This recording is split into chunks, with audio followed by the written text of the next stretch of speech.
Claudine, locale per palati fini e buongustai, dove si mangia, si beve e si respira bird, Collio e Quay.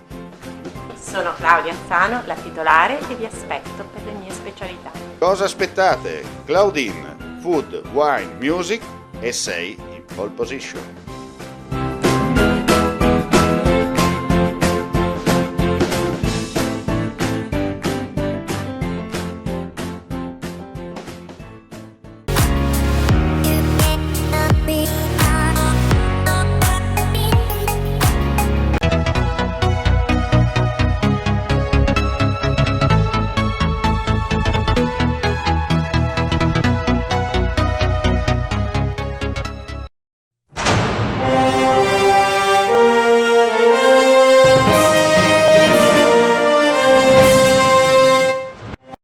Alla fine dello scorso mese di marzo, i carabinieri della dipendente sezione radiomobile, a conclusione di un'articolata attività investigativa diretta e coordinata dalla Procura di Udine, hanno deferito in stato di libertà i responsabili alla locale autorità giudiziaria. I fatti si verificarono nel primo pomeriggio del 25 febbraio, allorché a seguito di numerose chiamate pervenute al numero unico d'emergenza 112, i militari dell'Arma intervenivano in via Vittorio Veneto, dove alcuni passanti e diversi titolari di attività commerciali ivi presenti avevano segnalato allarmati una rissa in corso che stava coinvolgendo una decina di cittadini extracomunitari.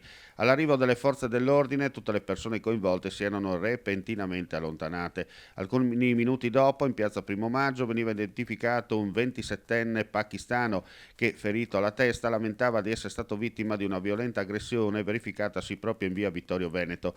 Dopo la pubblicazione di 2 filmati postati online su vari social da alcuni testimoni oculari, il personale dell'Arma provvedeva ad acquisire i file video di interesse ed escutere tutte le persone informate sui fatti, nonché a procedere ed individuare fotografie che consentivano di accertare che in realtà si era trattato non di una rissa, ma di 2 distinte aggressioni ai danni del pakistano e di un 25enne suo connazionale, entrambi selvaggiamente picchiati da altri 7 connazionali.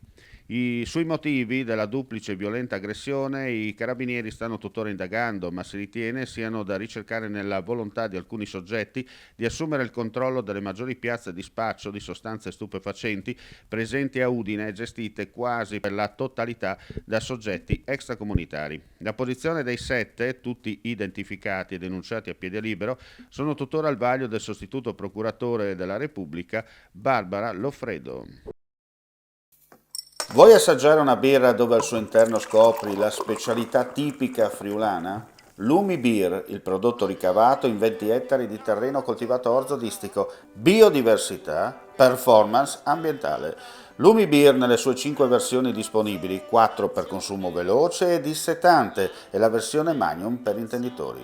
Lumi Beer si abbina a qualsiasi palato. Lumi Beer è un prodotto esclusivo Azienda Agricola Pancera, il buon seme, i buoni frutti.